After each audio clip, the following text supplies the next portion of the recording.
Duncan Charters, the president of UEA, is currently traveling, and that's probably why Tim and he didn't connect.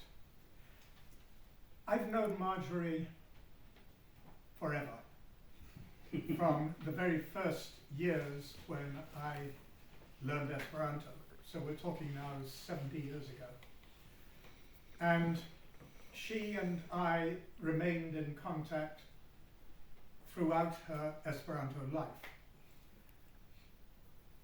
It's hard to know where to begin or where to end, so I'm not going to talk about a whole number of things that I could perhaps bring up. In part because I'll go on all evening, and in part because there are just a few things that one needs to understand about Marjorie, and that I think most people, I don't mean exactly this group here, but most people never fully understood. If you want to know why, for example, she tore her dress on the way to the interview at this place right here, the real reason was because her head was full of poetry. She was barely connected to this world in many ways, and yet she was also firmly connected to it in her moral stance, her sense of being, her feeling as a human being, while at the same time she was off in other worlds.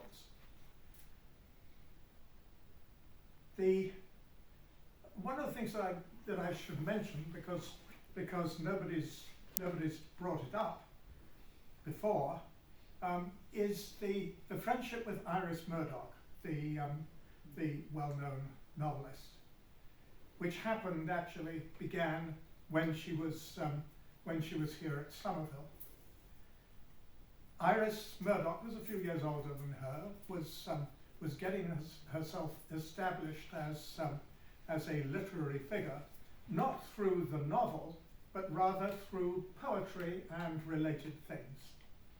And there's a letter in which Iris Murdoch writes to the young Marjorie Boulton and says, "Keep at it, keep at your poetry." This was a letter that she wrote right after the publication of Preliminaries in 1959. And Iris Murdoch says, you've got real talent, you have a real sense of direction, and avoid the clutter of poetry that you see around you. Her notion, I think, in saying that was to suggest that for a poet, one of the great problems is not so much saying something new as getting all the clutter out of the way and saying something significant. I think that letter, and probably other feelings like it, was one of the forces that drove her to Esperanto. She published Preliminaries in 1959. Iris Murdoch suggests that she, Marjorie, better understands the direction of poetry than most of the other people out there writing poetry at the time. But I think, in fact, Marjorie realized that Preliminaries didn't work. That this first publication in English, was as cluttered as all those other people out there writing in English at the time. I certainly find when I read this poetry that it's both hugely talented and also can't escape from Robert Graves and T.S. Eliot and 100 other people. And what Marjorie found, because she started learning Esperanto in that same year, what Marjorie found in Esperanto was a sudden liberation. It hadn't already been said in Esperanto, and so it could be said. And it could be said using a different syntax, a different grammar, a different way of looking at the world, because all languages carry with them certain preconceptions and presuppositions about the nature of language and the nature of thought. So for Marjorie, this was a huge opening up. And she wrote poetry, not sort of one poem at a time, but in torrents, huge quantities of stuff. Those two volumes that appeared in those first 10 years of her Esperanto life were actually huge volumes of poetry. Most people simply don't produce that kind of quantity, to say nothing of quality. And they are really remarkable in terms of quality. Marjorie was, how can I put this? She was screamingly smart.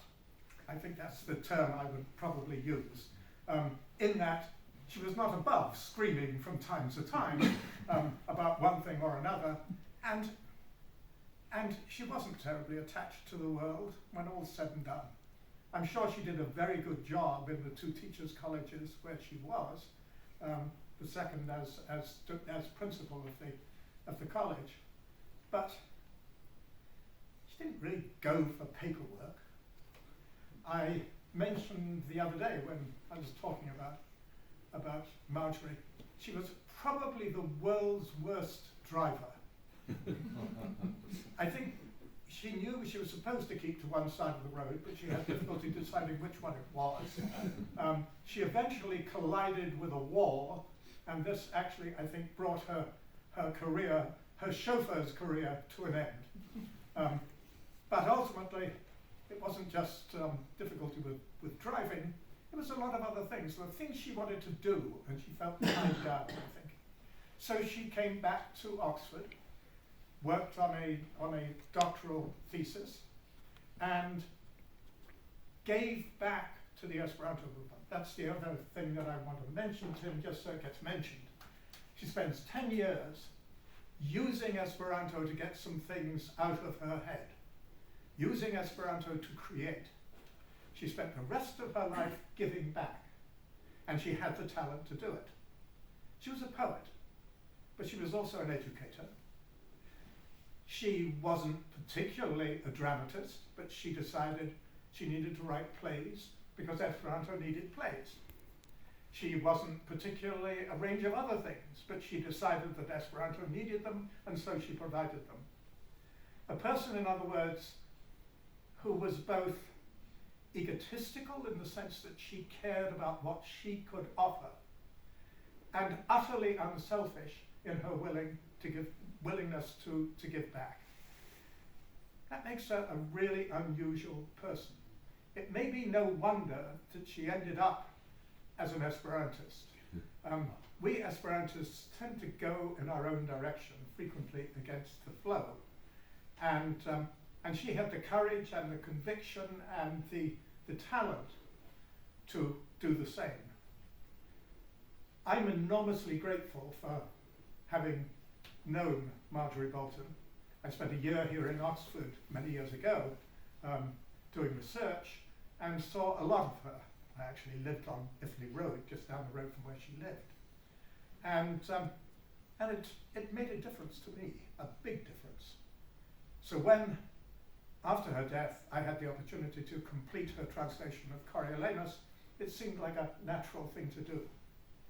One of the things in Coriolanus, and I'll end with this, that distinguishes Coriolanus particularly, is the force of the major female figure in the play.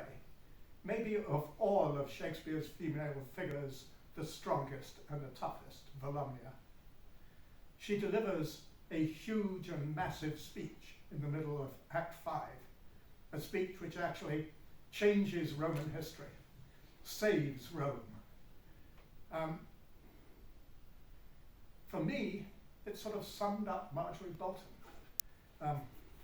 Very much a woman, but also very much strong as one could possibly be. Tough as, I don't know, tough as whatever toughness is. That was Marjorie. Old boots? Old boots. Yeah. Not such a bad notion, really, with Marjorie. She filled everybody's boots, and she did so with grace, with energy, and above all, with something close to genius, in my opinion.